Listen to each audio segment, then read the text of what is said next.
Hello everyone, সবাইকে নমস্কার। August Bangla বা আজকে আপনাদের সাথে শেয়ার করব মূলা শাকের ভর্তা। তো চলেন শুরু করা যাক। প্রথমে আমি এমন মূলা শাকগুলো নিয়েছি যেগুলোতে ছোট ছোট মূলা হয়েছে। এমন এই শাকগুলো ভর্তা করলে অনেক মজা হয়। অবশ্য অনেক দিন আগে থেকে আমার খুব খাইতে ইচ্ছে করছিল।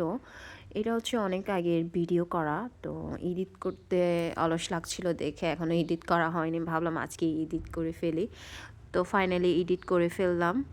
এই শাকগুলো আসলেই অনেক মজা হয় ভর্তা করলে। বেশিরভাগই হচ্ছে আমরা সেদ্ধ করে খাই, তবে আজকে ভাবলাম আপনাদের সাথেও শেয়ার করি ভর্তা কিভাবে করে এবং কিভাবে খাই আমরা।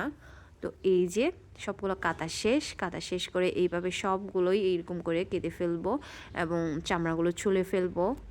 এই যে কাটা শেষ, এখন সবগুলো ভালো করে ধুয়ে নিব।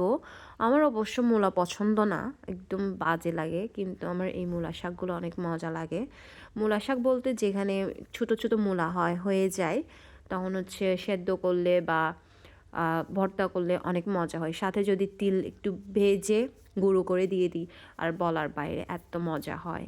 আপনারাও ট্রাই করে দেখবেন। তবে আজকে আমার তিল নাই, তো তিল ছাড়াই ভর্তা করব। ধোয়া শেষ করে এখন চুলায় বসিয়ে দিলাম, সাথে পরিমাণ মতো লবণ দিয়ে দিচ্ছি এবং পানিও দিয়ে দিচ্ছি। পানি দেওয়ার পর কিছুক্ষণের জন্য ঢাকনা দিয়ে রেখে দিব, যাতে ভালো করে সিদ্ধ হয়ে যায় মতো। কিছুক্ষণ ঢাকনা দিয়ে রেখে দেওয়ার পর এই যে মূলাগুলো ভালো করে সিদ্ধ হয়ে গেছে। এখন সবগুলো উঠিয়ে নিব, কিছুক্ষণের জন্য পানিতে ভিজিয়ে রেখে দিব যাতে ঠান্ডা হয়ে যায় মতো। কিছুক্ষণ রাখার পর যখন ঠান্ডা হয়ে যায় তখন ভালো করে চিপে নিচ্ছিলাম, যাতে সেখানে পানি না থাকে। পানি না থাকলে হচ্ছে ভর্তা করলে অনেকটা ঝরঝরে হয়ে যায় এবং খেতেও মজা হয়।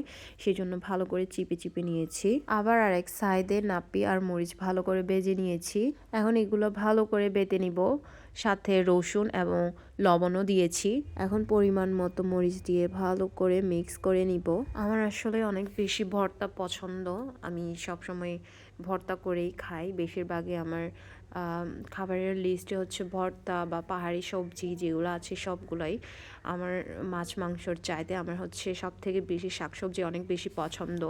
এই তো আমার ভর্তা করা শেষ। আজকে এইটুকুই, আবার দেখা হবে নতুন কোনো ভিডিও নিয়ে। বাই।